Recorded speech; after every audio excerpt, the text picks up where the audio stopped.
Hello guys, আসসালামু আলাইকুম। কেমন আছেন আপনারা? আশা করি সবাই ভালো আছেন। Welcome to another new video.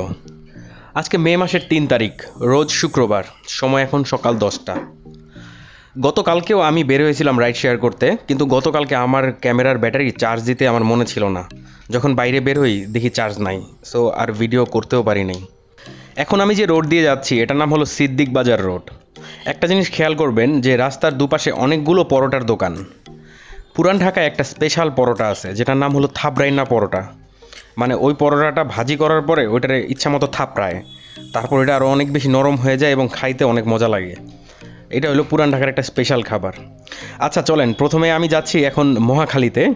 আজকেও আমার একটা কাস্টমার, সে আমাকে ফোন দিয়ে বলে যে মহাখালী ডিওএইচএসের ভিতরে আরেকটা পার্সেল ড্রপ করতে হবে। পরে আমি পার্সেলটা কালেক্ট করি এবং চলে যাচ্ছি মহাখালী ডিওএইচএসে। আর উনি আমাকে যখন বিলটা দিতে নিছিল উনি 500 টাকার নোট দিতে নেয়, এখন 250 টাকা বিল দিবে। আর আমার কাছে তখন ভাঙতি ছিল না, এই জন্য আমি তারে বলি যে টাকা দিতে হবে না, আপনি পরে বিকাশে দিয়ে দিন। আজকে রাইড শেয়ার করতে যে পেরেশানির মধ্যে পড়ছি আমি, একজন বাদে বাকি সব কাস্টমারের কাছেই 500 টাকা। আরে ভাই, দেশে কি ভাঙতির এতই অভাব? কারো কাছে একটা টাকাও নাই, 10 টাকা পর্যন্তও নাই, সব শুধুমাত্র 500 টাকারই নোট। আর লাস্টে যে কাস্টমারটা ছিল উনি ডেস্টিনেশনটা ভুল দিয়ে দিছে। পরে ওখানে যাওয়ার পর এক মিলিটারির সাথেও আমার ঝগড়া লেগে যায়। আচ্ছা চলেন সব কিছুই দেখাবো, আগে এই পার্সেলটা ডেলিভারি করি। পার্সেলটা ডেলিভারি করার পর আমি ভাবলাম বাইরে আর কই যাব, চারদিকে অনেক রোদ, আর ডিওএইচএসের ভেতরে ছিল অনেক ছায়া ছায়া গাছপালা, ঠান্ডা ঠান্ডা ছিল, আর কোকিলও ডাকতেছিল। পরে ভাবলাম এখানে বসেই ওয়েট করি। ওখানে প্রায় 30-40 মিনিটের মতো ওয়েট করার পরে পাঠাওতে একটা রিকোয়েস্ট পেলাম। এক ভাইয়া, উনাকে নিয়ে যেতে হবে বনানী ইয়েলোতে। আমার মতো আপনারা যারা রাইড শেয়ার করেন তারা একটা জিনিস খেয়াল করছেন কিনা জানি না, পাঠাও অ্যাপে আর আগের মতো রিকোয়েস্ট আসে না, অনেক কমে গেছে। আগের তুলনায় অর্ধেকেরও কম রিকোয়েস্ট আসে। আগে যখন একটা রাইড শেষ করে এন্ড বাটনে চাপ দিয়ে অফলাইনে যাব, ওই অফলাইন বাটন চাপ দেওয়ার আগেই নতুন একটা রাইড রিকোয়েস্ট চলে আসতো। আর এখন 1 ঘন্টা বসে থাকলেও মাঝে মাঝে রাইড রিকোয়েস্ট পাওয়া যায় না।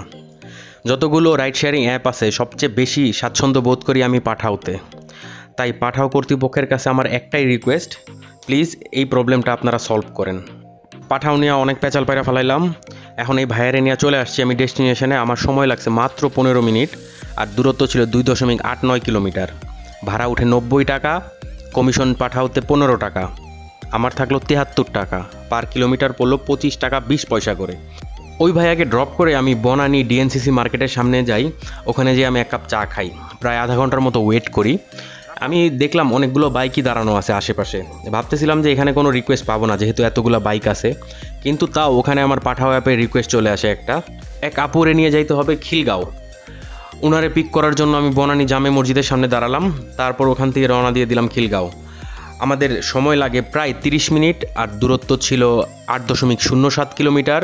ভাড়া উঠে 155 টাকা, আর পাঠাও কমিশন যায় 10 টাকা। আপুর ডিসকাউন্ট ছিল 17 টাকা, আমার থাকলো 146 টাকা। পার কিলোমিটার পেলাম 18 টাকা 9 পয়সা করে। এইবার দেখেন আবারও ওনার কাছে 500 টাকার নোট। এখন কি করব, আমার কাছে তো ভাঙতি নাই। পরে দেখেন মানি ব্যাগ বাইর করে চিপা চাপায় যত জায়গা ছিল সব জায়গায় খুঁজা তারপরে টাকা বের করে যত ভাঙতি ছিল সব উনারে দিয়ে দিলাম। তাও 5 টাকা না 60 টাকা কম পড়ছে। তারপর আর কি করব, ওনারে ভাঙতি দিয়ে আমি তারপর ওইখান থেকে চলে গেলাম আরেকটা রিকোয়েস্ট খুঁজতে। ওনাকে ড্রপ করার পর আমি ইন ড্রাইভে আরেকটা রিকোয়েস্ট ধরি। এক আপুকে নিয়ে যেতে হবে শান্তিপুর খিলগাঁও থেকে মিরপুর সনি সিনেমা হলের সামনে। ওই আপুরে পিক করার জন্য আমি ঢুকে গেছিলাম একটা চিপা গলির ভেতরে, তারপরে রাস্তাটা একটু হারিয়ে ফেলছিলাম। তারপর আপুরে ফোন দিছি, উনি রাস্তা বলে দিছে, তারপর তার কাছে আসতে পারছিলাম। আচ্ছা, এবার আপনাদের কাছ থেকে আমার একটা জিনিস জানার আছে। আমি যখন মোটরসাইকেল চালাইতাম 2009-10 সালে, তখন সিনথেটিক, সেমি সিনথেটিক, মিনারেল এ ধরনের কোনো ইঞ্জিন অয়েল ছিল না। আমরা বলতাম মোবিল। 1000 কিলোমিটার পর পর আমরা মোবিল চেঞ্জ করে ফেলে দিতাম। আর এখনও সেরকমভাবেই ঠিক 1000 কিলোমিটার পর পর মতুলের মিনারেল যে 10W30 মোবিলটা আমি ভরি, ওটা আমি চেঞ্জ করে ফেলে দিই 1000 কিলোমিটার পর। এক ভাইয়া আমার কমেন্টে লিখছেন উনি নাকি 3000 কিলোমিটারের বেশি চালায়। এখন এটা কি সত্যি কিনা যে 3000 চালানো যায় কিনা মিনারেল মোবিল দিয়ে, আর আপনারাই বা কত কিলোমিটার চালান, এটা আমাকে একটু কমেন্টে জানাবেন। আপুকে নিয়ে সনি সিনেমা হল আসতে আমার সময় লাগে প্রায় 40 মিনিট। আমাদের দূরত্ব ছিল ম্যাপে 13 কিলোমিটার, আর ইনড্রাইভ অ্যাপে শো করতেছিল 9.7 কিলোমিটার। ভাড়া আসে 200 টাকা, পার কিলোমিটার পরে 15 টাকা করে। এই আপুকে যখন ড্রপ করি ঘড়িতে সময় তখন 1:15। এরপর আমি আধা ঘন্টা নামাজের বিরতি নেই। তারপর পাঠাওতে আমি একটা রিকোয়েস্ট পাই, মিরপুর 1-এর সামনে হার্ট ফাউন্ডেশনের থেকে এক ভাইয়া যাবে হলো বিএএফ শাহিন কলেজ কুর্মিটোলা। এই ভাইয়ার আজকে চাকরির পরীক্ষা আছে 3টা বাজে। আর উনি পাঠাওতে যে অ্যাড্রেসটা দিছে ওই অ্যাড্রেসে ওনার পরীক্ষা ছিল না, ওনার পরীক্ষা ছিল জাহাঙ্গীর গেট বিএএফ শাহিন কলেজে, আর উনি অ্যাড্রেস দিছে কুর্মিটোলার। আর এইটা উনি আমাকে কুর্মিটোলা পৌঁছানোর পর বলতেছে। ওই ভাইয়া আবার ঢাকা শহরে নতুন, ভালো মতো চিনে না। আমি ওইখানে পৌঁছানোর পর ওনারে বললাম, ভাইয়া এটা না, আপনার কলেজ অন্য জায়গায়। তাও উনি গেল ওই যে গার্ড আছে তাদের সাথে কথা বলতে। ওই গার্ডরা ওনারে বললো, ভাই আপনি তো ভুল জায়গায় আসছেন, এখন আপনাকে ওই জাহাঙ্গীর গেট যাইতে হবে, আর আপনার যাইতে লাগবে 1-1.5 ঘন্টা, আপনার পরীক্ষাই তো মিস হয়ে যাবে, আপনি তো অনেক বড় ভুল করছেন। ওনাকে ভয় দেখাইতেছে। পরে আমি গেলাম ওই গার্ডের সাথে কথা বলতে। আমি বললাম, কেন আপনি ভয় দেখাইতেছেন, ওনার তো 1 ঘন্টা লাগবে না, আমি 15 মিনিটের ভেতরে ওনাকে নিয়ে যাব। তারপর ওনারে নিয়ে রওনা দিলাম। ঠিক 2:40-এর ভেতরে তাকে আমি ড্রপ করে দেই বিএএফ শাহিন কলেজ জাহাঙ্গীর গেটের সামনে। আর ভাইয়াটারে আমি দেখতেছিলাম যখন ওই গার্ড ভয় দেখাইছে, ওনার পুরা মনটা খারাপ হয়ে গেছে। ওইখানে পৌঁছানোর পর যে হাসিটা দিল উনি, যাক অন্তত একজনের তো উপকার করতে পারলাম আজকে। ওই ভাইয়াকে যখন কুর্মিটোলা নিয়ে গেছিলাম তখন ভাড়া আসছিল 174 টাকা পাঠাও অ্যাপে, আমার পিক আপ বোনাস ছিল 15 টাকা। জাহাঙ্গীর গেট পৌঁছানোর পর উনি আমাকে আরও 125 টাকা সহ টোটাল দিলেন 300 টাকা। ভাইয়াকে নিয়ে আমি বাইক চালাইছি প্রায় 15 কিলোমিটারের মতো, পার কিলোমিটার পড়লো তাহলে 20 টাকা করে। আর ওই ভাইয়ারও ছিল 500 টাকার নোট। ওই ভাইয়ার কাছ থেকে ভাড়া মিটায় আমি ফার্মগেট যায় বসি, কিন্তু ওখানে কোনো রিকোয়েস্ট আসলো না।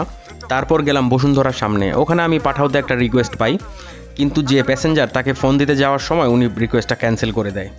তারপর প্রায় এদিক সেদিক অনেকক্ষণ ঘুরলাম, কিন্তু কোনো রিকোয়েস্ট পেলাম না। 3:30 বেজে গেল। পরে আর কি করব, পরে রওনা দিয়ে দিলাম বাসার দিকে। আজকে চলেন চলে আসি তাহলে হিসেবে। আজকে সকাল 10টা থেকে 3টা পর্যন্ত 5 ঘন্টায় আমি পাঠাও ইন ড্রাইভ 2টা অ্যাপ মিলিয়ে ইনকাম করছি 500 টাকার মতো। আর আমার যে সকালে পার্সেল ছিল ওটাতে পাইছি 250 টাকা, যোগ করলে দাঁড়ালো 750 টাকা। আর এখান থেকে যদি আমি 1 লিটার তেলের টাকা বাদ দেই তাহলে আমার কাছে থাকে প্রায় 600 টাকা। তাহলে গাইস আজকে এখানেই শেষ করি ভিডিওটা, দেখা হবে নতুন আরেকটা ভিডিওতে। সবাই ভালো থাকবেন, সুস্থ থাকবেন, আর ভিডিওটা যদি ভালো লাগে লাইক করে দিবেন। আর তো জানেনই নতুনরা কী করতে হবে, সাবস্ক্রাইব করবেন। সবাইকে অসংখ্য ধন্যবাদ।